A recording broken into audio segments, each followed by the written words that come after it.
I looked it up one time. Cracking your knuckles does not cause any. That's an old wives' tale. So it doesn't cause anything. It doesn't. It's just air between your knuckles.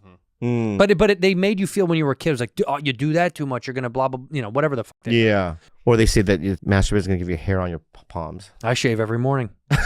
Yeah. What was that? You're gonna get hair on your palms if you jerk off. Yeah. Somebody said that. So weird. My dad would make up wise tales.